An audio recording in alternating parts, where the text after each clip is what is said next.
Hello everyone, मैं हूं सिद्धांत श्रीवास्तव और आज हम लोग देखने वाले हैं क्वाड्रेटिक इक्वेशन का एक और सवाल। और ये सवाल प्रॉब्लम्स ऑन नंबर्स पे बेस्ड है। इस तरीके के वर्ड प्रॉब्लम्स में हम लोग नंबर्स पे बेस्ड कुछ क्वाड्रेटिक इक्वेशंस को सॉल्व करते हैं और उसका सॉल्यूशन और आंसर निकालते हैं।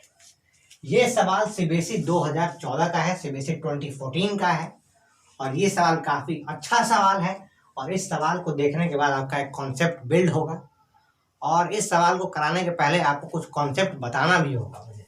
तो कुछ कॉन्सेप्ट आप जान लीजिए। 1/5 जो है वो अगर आप 1/4 यहाँ पर लिख देते हैं तो इनमें से बड़ा कौन है? तो इनमें से बड़ा है 1/4। 1/4 बड़ा है। अगर आप 5 और 4 लिख दे रहे हैं तो इसमें बड़ा कौन है? तो 5 बड़ा है।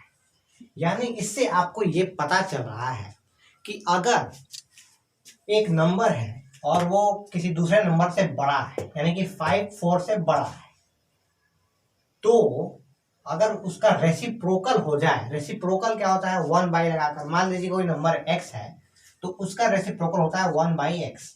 ठीक है, ये बात आपको एकदम क्लियर है। तो 5 का रेसिप्रोकल क्या होगा? 1/5।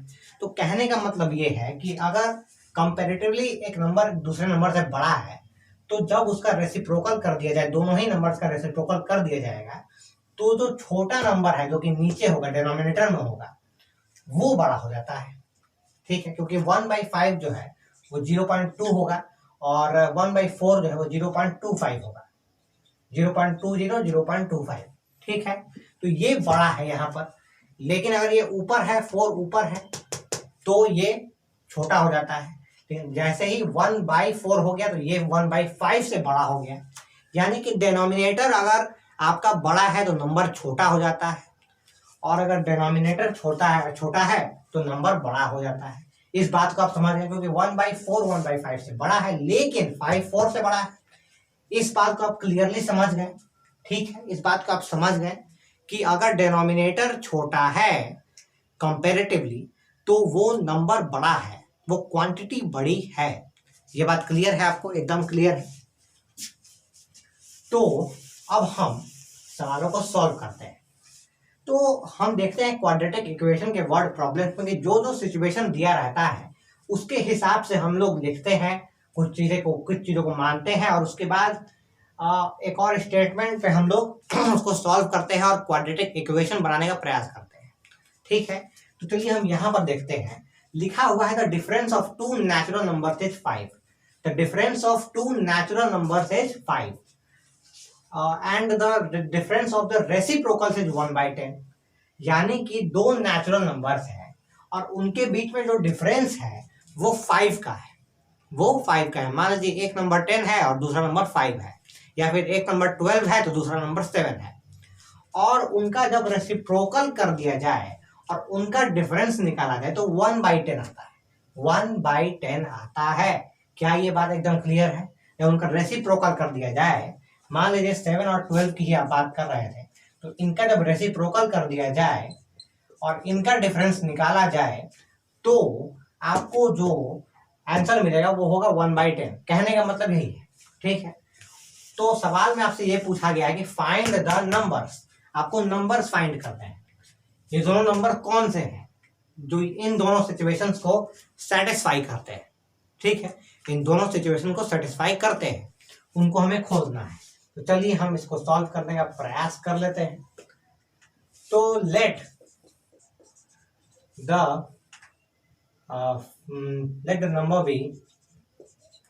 Numbers be x and x - 5।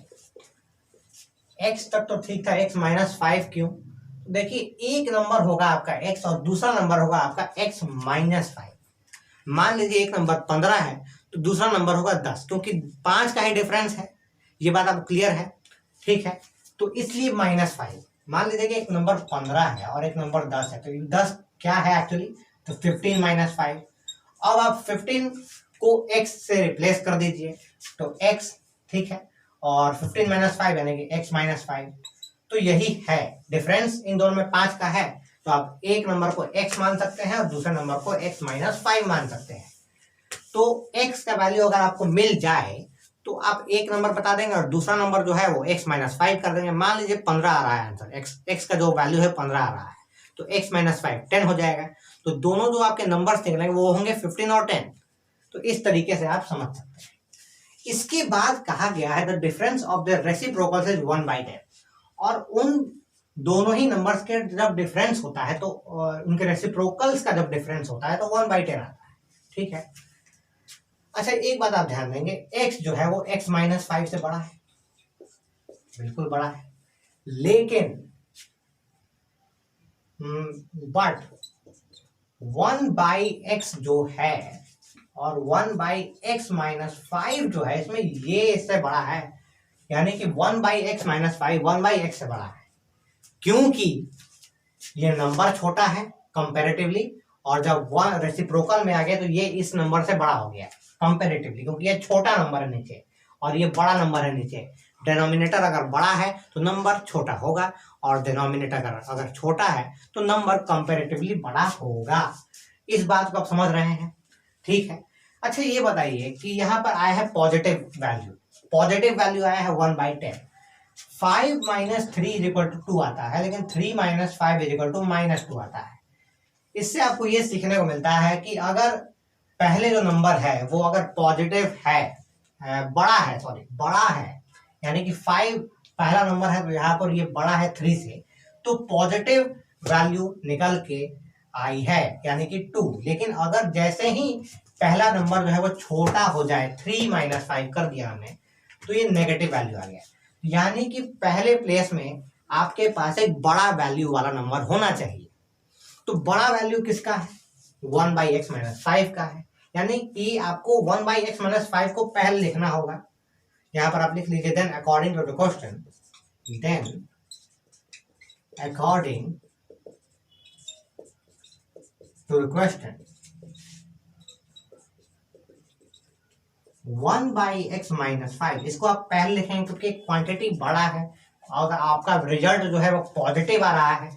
Negative आता तो मैं 1/x माइनस 1/x माइनस 5 करता, लेकिन आ रहा है पॉजिटिव, तो डिफरेंस किस तरीके से सवाल ने निकाला है उस पे आप पहुंचने का प्रयास करें, न कि अपना दिमाग लगाएं।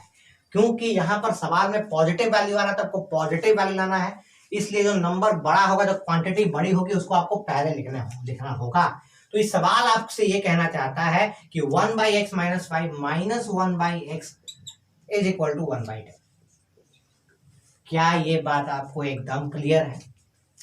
क्योंकि आपको पॉजिटिव वैल्यू चाहिए थी, पॉजिटिव वैल्यू सवाल में दिया गया है, तो आपने 1/x माइनस 5 को पहले लिखा, क्योंकि ये बड़ा नंबर है, और big minus small is equal to positive. Big minus small is equal to positive. क्या ये बात आपको एकदम क्लियर है? ठीक है। तो ये बड़ा नंबर है 1/x माइनस 5, कंपेरेटिवली 1/x है, तो आपने इस तरीके से इक्वेशन बनाई है, क्योंकि सवाल में आपको पॉजिटिव वैल्यू दी गई है, तो जो सवाल आपसे कहना चाह रहा था वो इसी इक्वेशन पे आपको पहुंचाना चाह रहा था। 1/x minus 5 minus 1/x is equal to 1/10। अब इसमें होता क्या है कि जब रेसिप्रोकल्स हो गए तो यहाँ पर आपको एलसीएम लेना पड़ेगा, क्रॉस मल्टीप्लाई करना पड़ेगा, तो कुछ ना कुछ मल्टीप्लिकेशन होगा, और इसी दौरान आपको x का स्क्वायर मिल जाएगा, और उससे एक क्वाड्रेटिक इक्वेशन पे आप पहुंच जाएंगे, और उसके बाद उसको सॉल्व करेंगे तो आपको x के दो वैल्यूज मिलेंगे, और जो भी वैल्यू एप्लीकेबल होगा उसको आप यूज करेंगे। तो चलिए देखते हैं, इसमें हम लोग आगे बढ़ने का प्रयास करते हैं। तो क्रॉस मल्टीप्लाई अगर आप कर देंगे तो आपका ये हो जाएगा x माइनस 5, और नीचे हो जाएगा x minus 5 into x minus 5 into x। Clear है क्या ये आपको बात? Is equal to 1/10। अब हम क्या करते हैं कि हम अब यहाँ पर लिखने का प्रयास करते हैं, जहां जगह मिले वहां पे। तो x माइनस एक्स तो 0 हो जाएगा, मतलब कि x माइनस एक्स, और माइनस इंटू माइनस प्लस होता है +5 divided by x into x कितना होता है? तो x का स्क्वायर होता है। उसके बाद -5 इंटू एक्स कितना हो जाएगा? -5x हो जाएगा, और इज इक्वल टू 1/10 हो जाएगा। x माइनस एक्स 0, तो यानी बचा 5, यानी कि 5 divided by x square minus 5x is equal to 1/10। क्या ये बात आपको क्लियर है? अब आप इसको इधर भेज दीजिए, तो और इसको इधर भेज दीजिए, क्रॉस मल्टीप्लाई कर दीजिए, तो 50 इज इक्वल टू आ गया एक्स स्क्वायर माइनस 5x। क्या ये आपको क्लियर है? अब मैं क्या करता हूँ कि is equal to 0, x square minus 5x minus 50, ठीक है, ये आप मानते हैं। तो अब मैं इसको ये ऐसे ही लिख देता हूँ, x square minus 5x minus 50 is equal to 0। अब ये एक बन गई क्वाड्रेटिक इक्वेशन, इसको अब सॉल्व करना है। इसको कैसे सॉल्व करेंगे? स्प्लिटिंग द मिडिल टर्म लगाते हैं, तो x square minus 10x plus 5x minus 50 is equal to 0, ये सेटिस्फाई करेगा क्योंकि माइनस 10 इंटू 5 माइनस 50 होता है और minus 10x plus 5x minus 5x होता है, तो ये सेटिस्फाई कर रहा है स्प्लिटिंग द मिडिल टर्म। अब इसमें हम लोग कॉमन लेते हैं, तो x को कॉमन लेंगे तो x माइनस 10 हो जाएगा और x माइनस 10 को यहाँ पर ले लेंगे तो कॉमन निकलेगा 5, क्योंकि 5 इंटू एक्स 5x और 5 into minus 10 is equal to minus 50 is equal to 0। अब आपको मिलेगा x माइनस 10 और x plus 5 is equal to 0, ठीक है।